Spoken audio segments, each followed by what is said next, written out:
Olá, meus irmãos, a paz do Senhor Jesus, tudo bem com vocês? Aqui mais uma vez quem vos fala, seu irmão em Cristo, Dilson Leite. É com muita alegria que eu estou aqui para mais uma aula da Escola Bíblica Dominical, classe de jovens. Hoje nós estamos na lição de número 13, a última lição do segundo trimestre da Escola Bíblica de 2020. E hoje a nossa lição tem o título Renovando a Aliança. Durante todo esse trimestre nós estudamos sobre o livro de Josué. Tema da revista é Tempo de Conquista, Fé e Obediência no livro de Josué. Hoje nós vamos estudar o capítulo 23 e o capítulo de número 24, as duas reuniões, as duas assembleias que Josué fez com o povo antes de encerrar o seu ministério e partir para a eternidade. Então nós vamos fazer a leitura já aqui alguns instantes do nosso texto do dia, mas como já é de costume, se você é novo aqui no canal, vou te deixar a recomendação para que você veja todos os vídeos do segundo trimestre. Eu tenho uma playlist aí no canal organizada com todas as lições do segundo trimestre. Vou deixar na descrição o link da playlist, também vai ficar nos cards aí para você estar acessando e vendo todas as aulas anteriores, para você ter um melhor entendimento e uma melhor compreensão de todas as aulas. Se você é novo por aqui e ainda não se inscreveu, não se esqueça, se inscreva no canal. Depois de se inscrever, ative o sininho das notificações para você estar recebendo todas as atualizações dos vídeos novos que postarmos aqui no canal. E também, se você puder nos ajudar a fortalecer esse canal, deixe o seu like como sinal de gratidão se essas aulas têm abençoado a sua vida. E compartilhe nas suas redes sociais, porque se está sendo bênção para você, pode também ser bênção para os seus amigos, para outras pessoas do seu convívio.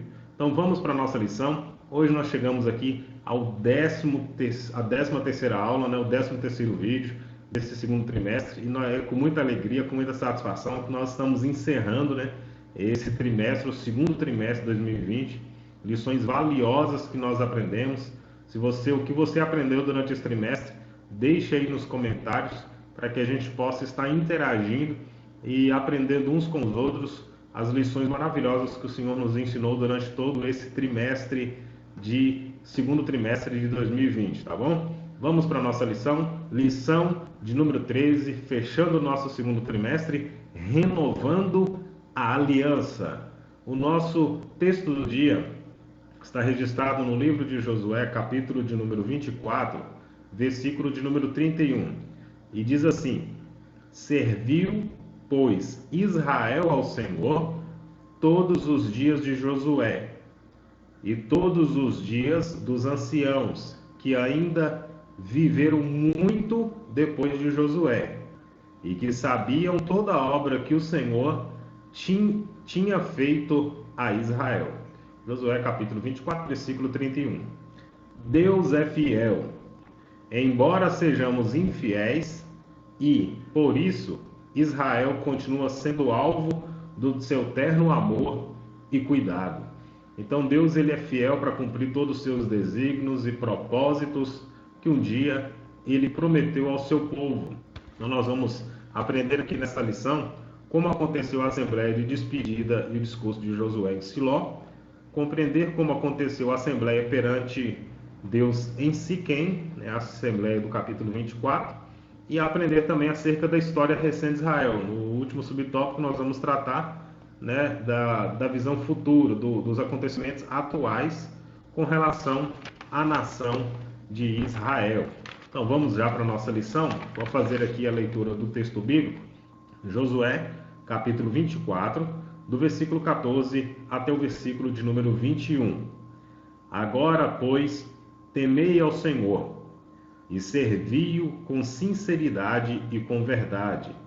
E deitai fora os deuses aos quais serviram vossos pais da além do rio e no Egito, e servi ao Senhor.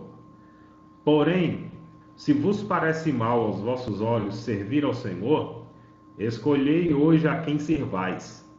Se os deuses a quem serviram vossos pais, que estavam da além do rio, ou os deuses dos amorreus, em cuja terra habitais. Porém, eu e a minha casa serviremos ao Senhor.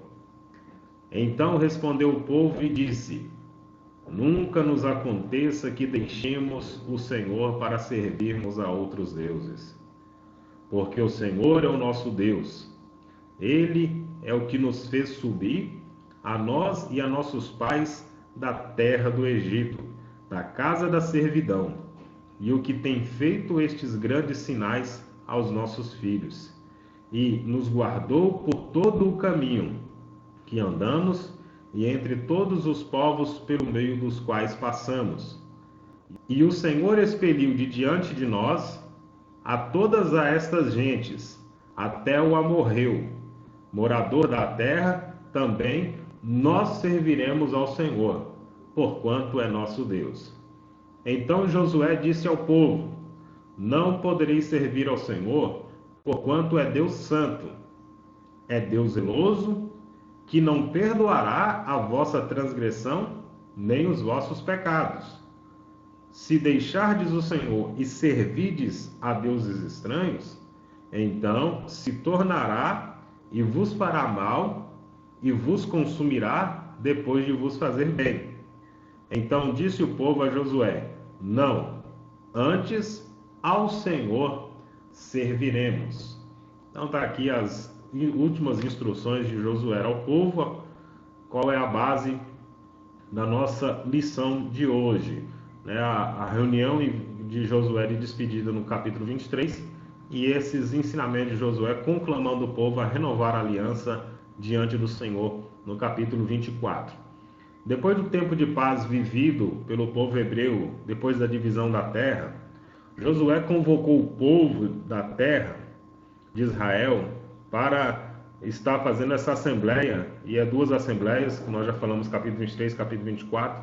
A primeira ocorreu em Siló. Então ele faz essa assembleia, essa reunião de despedida, e traz essa exortação para que eles não viessem se esquecer, de terminar de conquistar aquelas terras que ainda não haviam sido conquistadas, que haviam sido repartidas, que ficaria a cargo de cada tribo conquistá-las. A segunda assembleia ocorreu em Siquém, quando, depois de entregar uma mensagem profética, que ele começa no capítulo 24, ele começa o discurso dizendo assim: assim diz o Senhor. Então ele entrega uma mensagem profética. Josué então propõe que eles façam um renovo de um concerto com o Senhor. Nas duas ocasiões a gente pode notar um tom saudosista na seguinte frase: eis aqui eu vou hoje pelo caminho de toda a terra. Josué capítulo 23, versículo 14.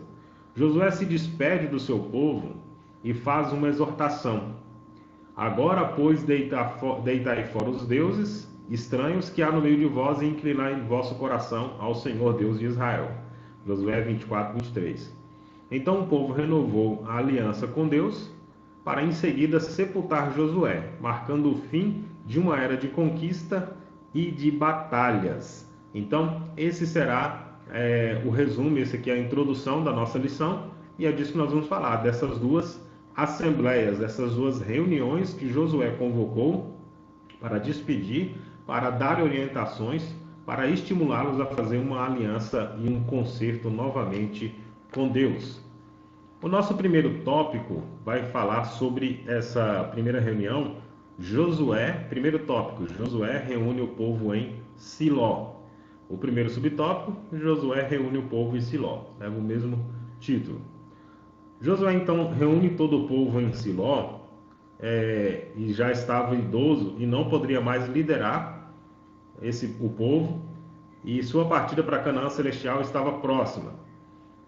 Aqui nós temos o líder, o homem que foi chamado por Deus, a pessoa que foi chamada por Deus para determinado projeto, para determinado propósito. Ele tem que entender o tempo de Deus, ele tem que entender a hora de Deus, o tempo de Deus. Eclesiastes, Salomão, ele diz, no Eclesiastes capítulo 3, que há tempo para todas as coisas. Há tempo de nascer, há tempo de morrer, há tempo de plantar, há tempo de colher. E aqui Josué, como um líder que é segundo o coração de Deus, assim como outros homens de Deus, a gente observa nas suas vidas o entendimento em saber o momento de começar e o momento de parar. Aqui nós vemos que Josué reconhece a hora certa de parar, reconheceu quando estava na hora certa, quando Deus o chama, ele obedece o chamado de Deus, mas quando ele também percebe que está chegando o fim dos seus dias, quando está chegando o fim da sua vida, ele percebe também que está chegando o momento de encerrar. Então ele convoca o povo e reúne o povo em Siló para fazer o seu discurso de despedida e também, como um bom líder, fazendo o seu discurso de exortação, de ensinamento, conclamando o povo para fazer um concerto e um compromisso com Deus. Então o homem que tem um chamado de Deus, ele estava no momento certo de encerrar o ministério, demonstrando sabedoria e intimidade com Deus. E isso, com certeza, nós podemos ver que Josué tinha sabedoria e intimidade com Deus. O segundo subtópico vai falar sobre Josué faz um discurso contundente. Josué, num ato de amor e zelo pelo povo de Israel, ele exortou os hebreus, os aconselhou a respeito das escolhas que eles deveriam fazer quando da sua ausência. Então veja que Josué, sabendo que o seu tempo estava chegando, sabendo que ele já estava em idade avançada, que ele não poderia mais liderar o povo, mesmo assim ele estava se preocupando com o povo e fazendo um discurso de amor e de zelo para com eles, os exortando e os convocando a fazer as escolhas corretas, a fazer as escolhas coerentes. Durante toda a caminhada do povo de Israel, eles puderam perceber, tanto no deserto quanto na conquista da terra, que as escolhas certas faziam toda a diferença. Escolher servir a Deus, escolher obedecer a Deus, escolher escolher obedecer a ordem de Deus, era aquilo que sempre era produtivo e proveitoso para a vida deles, no contexto de receber as promessas de Deus para suas vidas. Então Josué faz essa exortação mostrando que ele se preocupa com eles. Então o líder, o bom líder, o homem que tem o chamado de Deus, ele se preocupa com a visão de futuro e também se preocupa com a visão do reino. Josué sabia que ele não estaria ali, mas ele estava preparando o povo para estar caminhando com Deus, mesmo que ele não estivesse ali presente. Josué, no seu discurso, ele utilizou esse discurso a mesma força vernacular que o Senhor, quando o Senhor me chamou no início do capítulo, no início do livro, perdão. No Josué capítulo 1, Deus fala com Josué: esforça-te e tenha bom ânimo. No Josué capítulo 23, versículo 6, ele fala para o povo aquilo que Deus falou para ele: esforçai-vos. Então, quando nós transmitimos algo para as pessoas, quando um pregador, quando um professor de escola bíblica, quando um líder, ele transmite algo, primeiro ele tem que ter ido na fonte para buscar aquela palavra, para buscar aquela mensagem para transmitir para o povo. Então, quando nós transmitimos algo de Deus, quando nós somos usados por Deus, primeiro nós somos o primeiro alvo, o primeiro objeto, da bênção de Deus. Nós somos alcançados por Deus e agora estamos aptos a transmitir para as pessoas. O problema é quando as pessoas querem ser usadas por Deus, por exemplo, para exortar o povo, mas não aceitam a exortação de Deus. Quando as pessoas querem ser usadas por Deus para ensinar o povo, mas não têm um coração ensinável. Então Josué recebeu a ordem de Deus: esforçai-vos. E quando ele precisou se esforçar, quando ele precisou lutar e guerrear, uma demonstração clara disso é quando Josué pede a Deus, no estudo que nós falamos, quando eles guerrearam em Gibeão e o sol parou. Então Josué se esforçou a ponto de ele pedir a Deus para fazer com que o dia prolongasse, para que ele assim então continuasse lutando. Então ele se esforçou e agora ele fala para o povo e entrega a mesma mensagem porque ela foi proveitosa para ele: esforçai-vos. Por isso o discurso de Josué foi um discurso contundente, foi um discurso de amor e zelo, porque da mesma forma como Deus o abençoou, ele estava transmitindo a mesma mensagem para que o povo também assim fosse abençoado como ele. Ele advertiu para que eles guardassem os mandamentos de Deus, os mandamentos que foram dados por intermédio de Moisés, e amassem ao Senhor.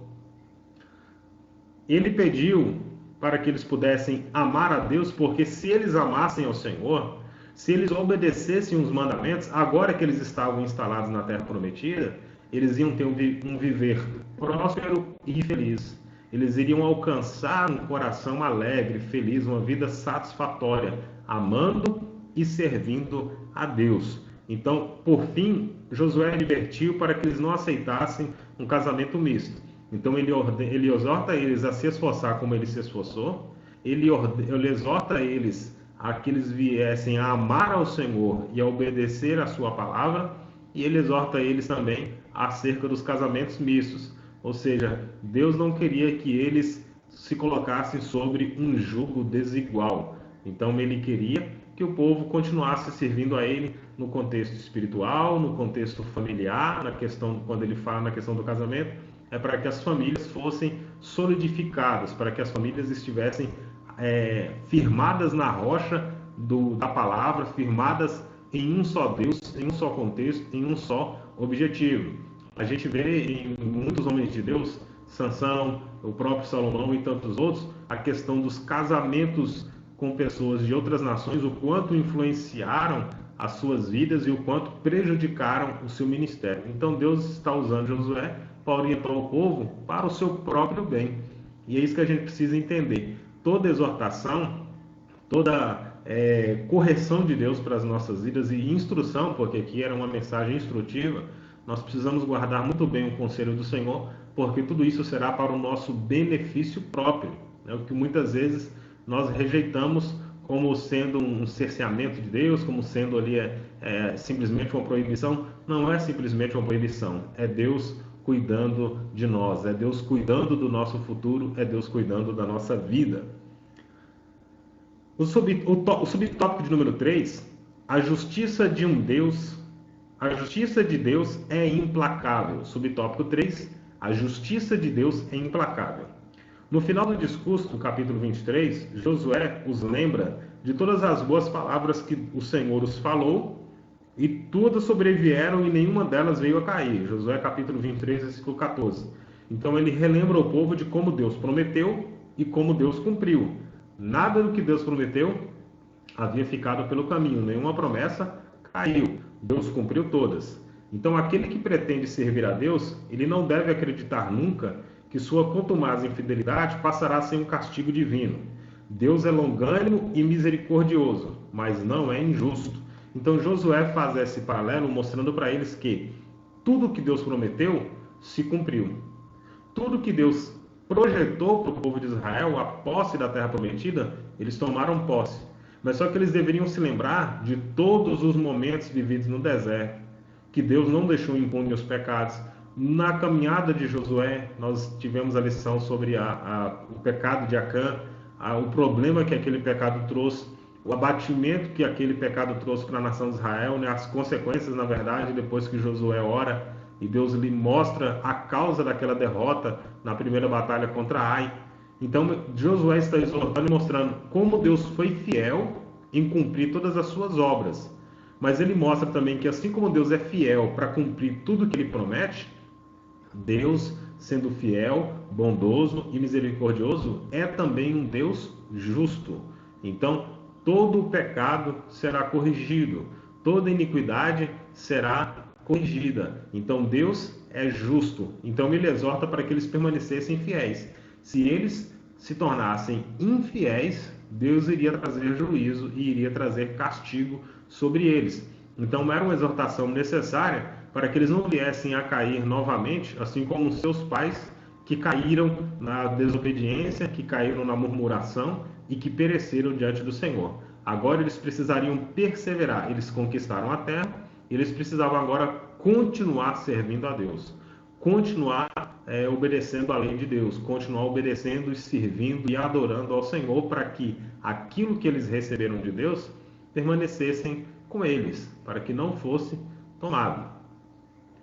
Então Josué faz essa exortação acerca da justiça de Deus, para eles se lembrarem e se recordarem que Deus é bom, Deus é amor, mas Deus também é justo. A sua justiça é implacável. O tópico de número 2 fala sobre a despedida de um líder. O subtópico de número 1 é: a aliança é renovada. Josué marcou essa segunda assembleia porque o primeiro tópico nós falamos da assembleia do capítulo 23 de Josué. A segunda assembleia é no capítulo 24. Josué então marcou essa outra assembleia não mais para fazer esse discurso de despedida, mas para trazer uma palavra profética, porque ele começa no versículo de número 2 do capítulo 24, dizendo assim: assim diz o Senhor Deus de Israel. Então Josué narrou a história do povo hebreu, desde a chamada de Abraão até a conquista da terra, que tudo que Deus fez e tudo que executou foi puramente pela mão do Deus Todo-Poderoso. Não foi nada de forma humana, não foi nada de forma material, de forma física, mas tudo ali aconteceu pela boa vontade de Deus. Tudo aconteceu pela condução do próprio Deus, que tem um controle de todas as coisas. Então Josué faz essa reunião para que o povo pudesse entender que se eles estavam ali, era porque Deus havia os colocado naquele lugar, e que todas as vitórias eles estavam ali celebrando, porque foi Deus, e somente Deus, que os abençoou. E a gente, estudando esse livro de Josué, você que acompanhou as demais lições sabe muito bem como Deus agiu e como Deus operou para dar vitória e para fazer este povo conquistar a terra prometida. O segundo subtópico é o memorial. Concluída a profecia, Josué conclamou o povo a servir ao Senhor, como ele e sua casa o fariam. Capítulo 24, 15. O povo aceitou de bom grado. Josué então escreveu isso no pacto, esse pacto que o povo fez, após eles confirmarem que serviriam ao Senhor. Né? Josué faz até um desafio com eles, como nós lemos no texto bíblico, né? Que se vos parece mal aos vossos olhos servir ao Senhor, escolhei hoje a quem servais. Né? Se vocês servirão a Deus ou aos deuses que os vossos pais serviram no passado. E aí ele mostra a referência como líder.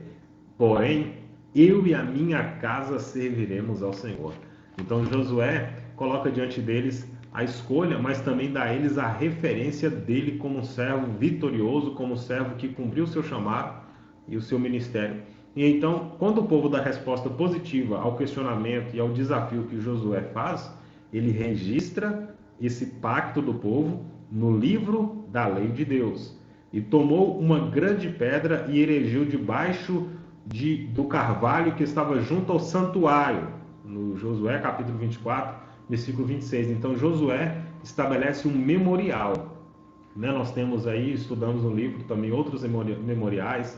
Na última lição também falamos de um memorial. Quando eles atravessaram o Rio Jordão, foi feito um memorial dentro do rio e um memorial depois de atravessarem o rio também. Então sempre tem, durante esse livro, falamos sobre diversas ocasiões em que memoriais foram levantados. E Josué levanta mais este memorial, por quê? Porque nós muitas vezes nos esquecemos daquilo que nós prometemos para o Senhor. Então eles prometeram servir a Deus. Então Josué levanta esse memorial como um pacto e aliança, como um símbolo dessa aliança que eles fizeram, para que todas as vezes que ele olhassem para essa pedra, debaixo deste carvalho, junto ao santuário do Senhor, eles se lembrassem que aquilo ali era o símbolo, era o memorial do pacto que eles haviam feito com o Senhor. Nós cristãos temos um memorial todas as vezes que nós, por exemplo, celebramos a ceia do Senhor. A Bíblia diz que a ceia do Senhor foi estabelecida para fazer memória, né? O apóstolo Paulo, em 1 Coríntios, capítulo 11, ele narra acerca da ordenança da ceia e diz: fazer isso todas as vezes que comerdes e beberdes em memória de mim, anunciando a morte do Senhor até que ele venha. Então, todas as vezes que nós fazemos memória, nós lembramos do sacrifício de Cristo, nós lembramos de que nós aceitamos esse sacrifício, nós lembramos que nós temos que renovar cada dia o nosso compromisso com Jesus, de que nós temos que renovar a nossa aliança com Ele, de permanecer fiel, de que Ele pagou um alto preço e que nós só estamos ali por causa daquele preço que Jesus pagou na cruz. Então, o memorial tem esse aspecto de nos fazer lembrar, né, de nos trazer à memória onde nós estávamos, quem nós éramos e onde Deus nos colocou, de trazer à memória do que Deus fez por nós, né, e do que nós nos comprometemos também a fazer em prol do reino de Deus, de servir a Deus. Então Josué estabelece esse memorial porque os homens costumeiramente esquecem aquilo que promete, porém Deus não se esquece. Então por isso Josué estabelece esse memorial para servir de testemunho para todo o povo. Terceiro subtópico, Josué e Eleazar morrem. A morte de Josué e do sacerdote Eleazar, aqui também nesse momento houve um enterro dos ossos de José, né, que tinham sido tirados do Egito e levados para serem sepultados ali na terra prometida. O falecimento do sacerdote Eleazar, filho de Arão, põe fim ao livro de Josué, encerrando de forma magnânima um ciclo áureo de muitas batalhas e de muitas conquistas. Uma coisa interessante que nós podemos identificar aqui no livro de Josué, Josué em toda a sua batalha, peleja, tudo aquilo que ele fez, nós estudamos durante esse trimestre todas as grandes obras que Deus usou, as estratégias, todo o trabalho que Deus colocou nas mãos de Josué, ele se esforçou e fez, se empenhou completamente e Deus fez coisas extraordinárias e ele cumpriu o seu propósito. E agora chega o tempo em que Josué encerra o seu ciclo de vida, Eleazar também, o sacerdote, que encerra o seu ciclo de vida. E com relação a Josué, no início do livro, quando o texto de Josué, capítulo 1, versículo 1, fala que Moisés, o servo do Senhor, é morto, e Deus chama Josué, filho de Num, servo de Moisés. Mas aqui no final, no registro, quando Josué falece, aquele que terminou de escrever o livro de Josué para dar continuidade, registrando a sua morte, o seu sepultamento, ele escreve honrando o ministério de Josué, dizendo que Josué falava de si mesmo, dizendo Moisés, servo do Senhor, e Josué, servo de Moisés. Ele se referia como servo de Moisés. E quem escreve o final da história, escreve dizendo Josué, filho de Num, servo do Senhor. Irmãos, que coisa extraordinária a gente poder sermos reconhecidos como servos do Senhor. Há uma grande disputa, e isso era nítido no tempo dos discípulos, e hoje não é diferente. Pessoas que querem ser maior do que os outros, pessoas que querem ter uma visibilidade maior do que o outro. Ministério é para servir e não para ser visto. O ministério só tem sentido se nós servirmos ao próximo, se nós servirmos à igreja, se nós servirmos aos irmãos. Então, por isso, Josué, servo do Senhor. Se nós atingirmos a posição e a condição de servo, nós teremos atingido o nosso objetivo em cumprir os desígnios e os projetos do Senhor para a nossa vida e para o nosso ministério.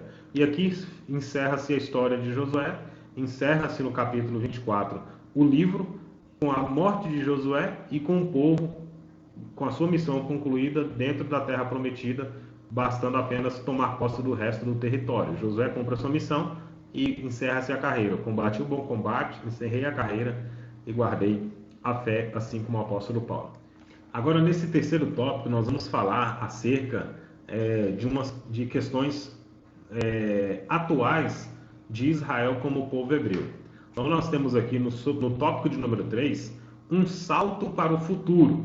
O primeiro subtópico é o renascimento de uma nação. No fim do século XIX, surgiu um movimento político nacionalista chamado sionismo. O sionismo pregava a volta do povo hebreu à sua terra. Por que a volta do povo hebreu na sua terra? Por causa da diáspora. No ano 70 depois de Cristo, houve a destruição de Jerusalém. Então, o povo hebreu, eles se dispersaram por várias partes do mundo. Então, o povo judeu se dispersou por várias partes do mundo. E aí esse movimento político nacionalista do sionismo conclamava os judeus a retornar para o território de Israel, a retornar para esse território da Terra Prometida. E em 1918, com o final da Primeira Guerra Mundial, o fim do domínio do Império Otomano ou Império Turco, a Palestina então passou ali sob o domínio dos britânicos. E a imigração dos judeus acelerou nas décadas seguintes. Teve o seu auge na Europa a partir de 1930 a 1940 pela perseguição nazista. Diante disso, os árabes da região promoveram conflitos violentos contra o retorno dos judeus à Terra Santa. Então eles começaram a retornar a partir desse movimento sionista, esse movimento que conclamava, que chamava, né, os judeus que estavam espalhados em todas as partes do mundo a voltar para a sua terra, a terra, né, prometida, que foi tomada posse, né, nessa época de Josué, 1400 a.C. Então agora eles são conclamados a voltar no século XIX. E aí a gente tem todo esse contexto histórico. Nosso objetivo aqui não tem nem tempo para isso, se aprofundar em questões históricas, mas é só para a gente dar uma pincelada e entender, né, um pouco mais do contexto de que aconteceu.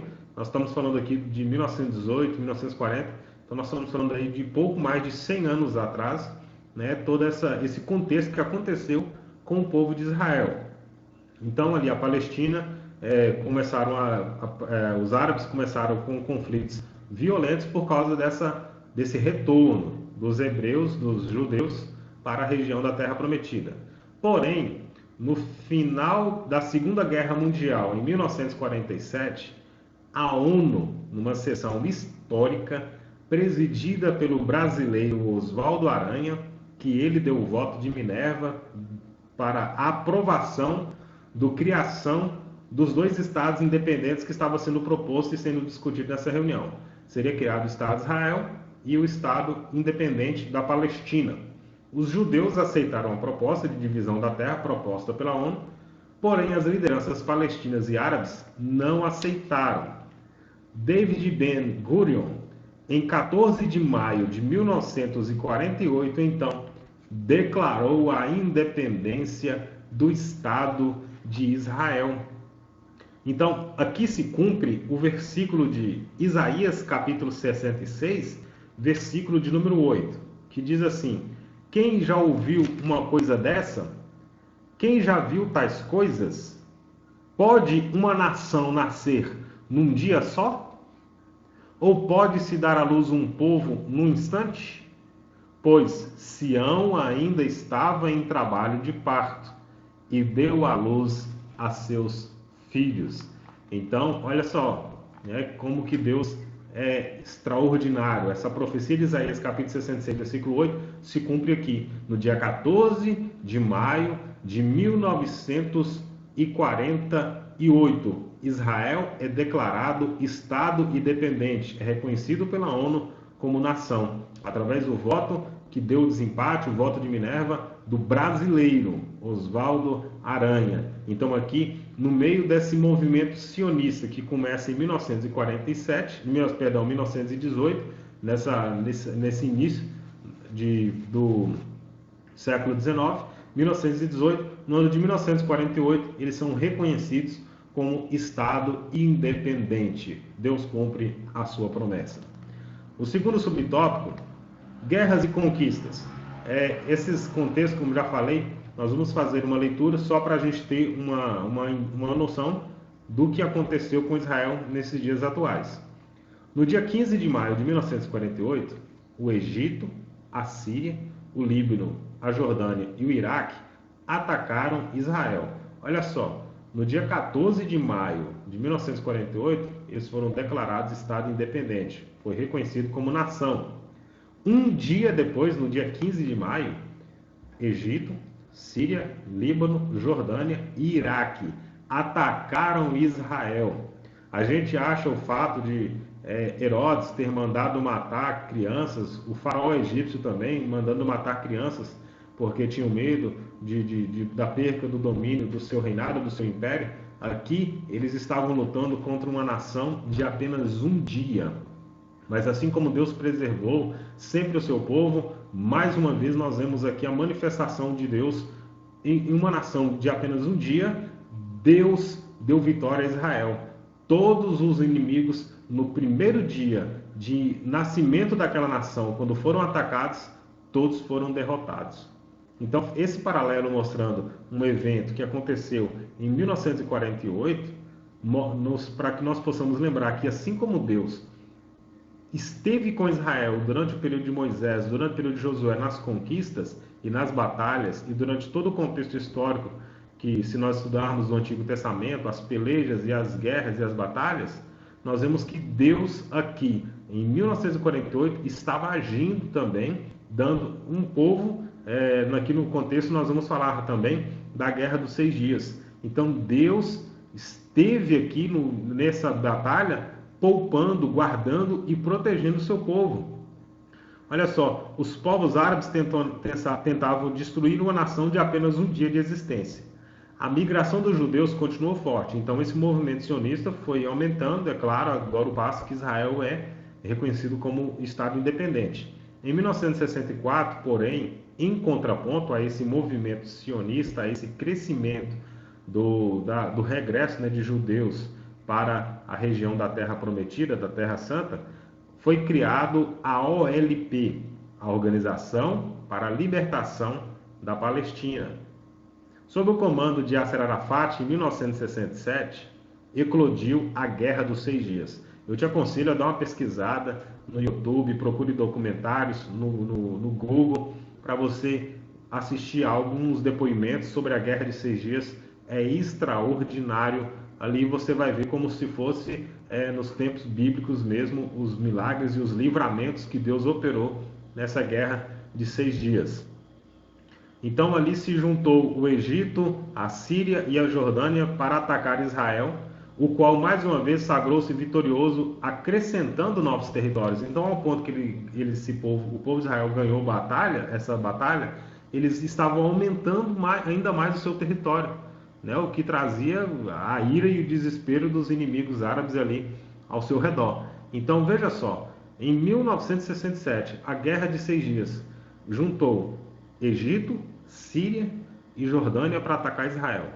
Uma nação infinitamente menor, com um exército menor e que venceu essas nações e que venceu esses 3 países. Então nós podemos ver que somente Deus poderia fazer aquilo. Então Deus estava provando a sua fidelidade ao seu povo, e aqui nós podemos ver, através desses registros, a mão de Deus agindo a favor do povo de Israel. Em 1973, Egito e Síria guerrearam contra Israel, mas o Altíssimo deu aos hebreus outra grande vitória. Em 1979, Menachem Begin, primeiro-ministro de Israel, assinou aí um tratado de paz com o Egito e devolveu uma parte da península do Sinai, devolveu esse território. Mas o clima de tensão, porém, continuava aceso na Palestina, e quando Israel contra-atacou e ocupou no ano de 1982 uma base usada para lançamento de foguetes pela Organização para a Libertação da Palestina, a OLP. O Irã financiou a criação do grupo xiita Hezbollah. Agora, quando nós observamos todas essas narrativas, todo esse contexto histórico, todo esse clima de tensão, de guerras, de batalhas, desse confronto entre Israel e esses povos, nós podemos lembrar do seguinte texto bíblico profético: todos os teus inimigos abrem a boca contra ti, assobiam e rangem os dentes, dizem, devoramo-la. Lamentações, capítulo 2, versículo 16. O mal sempre buscará razão para perseguir e destruir o que tem promessas de Deus. E até hoje a gente vê momentos de tensão, todo o mundo se preocupa, há toda uma movimentação nos bastidores em nações que apoiam, em nações que são contra Israel. Então sempre há tensões naquele lugar, e é um conflito muito complexo, muito difícil. Você sabe muito bem que são situações que não vão se resolver tão facilmente. Israel quer a sua terra de possessão, e os seus inimigos que estão ali ao redor não aceitam Israel ali naquele lugar. Então eles não vão sair, e Deus está protegendo eles, e isso a gente, pela profecia bíblica, sabe que tudo só será apaziguado de uma vez por todas quando Jesus retornar com poder e grande glória, e ele retornará no monte em Israel. Então aqui o contexto da escatologia bíblica. Então o povo sempre vai buscar razão para perseguir e destruir Israel, porque eles têm promessa e chamado de Deus. O terceiro subtópico, das intifadas até os dias atuais. Até o momento já aconteceram 7 intifadas. O que são intifadas? Palavra árabe que significa agitação, levante ou revolta. É uma revolta da população civil denominada Palestina contra o Estado de Israel. Então, a primeira intifada se deu entre 1987 e 1993, terminando por conta de um acordo de paz de Israel com a OLP, Organização pela Libertação da Palestina, liderado por Arafat, quando Itzhak Rabin era o primeiro-ministro. Entre 2000 e 2005, aconteceu a segunda intifada, o que levou Israel em 2002, sob a liderança de Ariel Sharon, a construir um muro para proteger o seu território com a fronteira da Cisjordânia. Então foi necessário, devido aos ataques e às revoltas da Palestina, Israel construir um muro de proteção para proteger o seu próprio território na fronteira com a Cisjordânia. Quando menos se espera, surge nessa região sempre mais um ponto de tensão. Além do milenar desentendimento étnico, por causa dos conflitos do século XX, cerca de 700 mil palestinos foram expulsos de suas casas, os quais se transformaram em refugiados nos países vizinhos. Eles e seus descendentes hoje somam cerca de 7 milhões de pessoas que se sentem injustiçadas. Daí a enorme dificuldade de resolver essas tensões bilaterais antes da volta do Salvador. Então, até os dias atuais, sempre nós vamos ouvir, nós vamos ter notícias de levantes, de revoltas, de intifadas, de momentos em que a Palestina, em que os árabes não aceitam a presença de Israel ali, e vai haver sempre esses conflitos. Mas somente Deus poderá julgar no dia do juízo e fará toda a justiça segundo o seu parecer e segundo a sua vontade, segundo a sua reta justiça. Então esse o último subtópico, traz essa referência sobre essas batalhas dos dias atuais para a gente entender esse contexto, no sentido de que da mesma forma como Deus operou com o povo de Israel nos tempos de Josué, Deus hoje continua guardando, Deus hoje continua protegendo. Em algumas reportagens a gente pode observar os israelitas narrando, e não só os israelitas, inclusive na Guerra dos 6 Dias, os soldados inimigos que declaravam, quando em algum momento estava próximo de matar um comandante de Israel, eles estavam com as armas apontadas para eles e voltaram correndo. E aí eles falaram para os seus superiores: por que vocês estavam prestes a matar um comandante do exército de Israel e não o mataram? Ele disse: no momento que nós estávamos prontos para matá-lo, apareceu um exército de anjos com armas apontadas para nós. E eles disseram para os seus superiores: nós estamos prontos para guerrear contra soldados, nós não estamos prontos para guerrear contra anjos. E eles fugiram aterrorizados e atemorizados. Então nós vemos que assim como Deus fez o povo derrubar as muralhas de Jericó sem o povo exercer força, foi o próprio Deus que derrubou. Deus fez cair pedras gigantescas quando na luta contra os reinos do norte, quando eles fizeram um montim e atacaram os gibeonitas. Israel, para defender os gibeonitas, foram lutar contra eles, e eles lutaram, e o próprio Deus enviou saraiva para poder esmagar os inimigos, e as saraivas mataram mais inimigos do que os próprios soldados de Israel.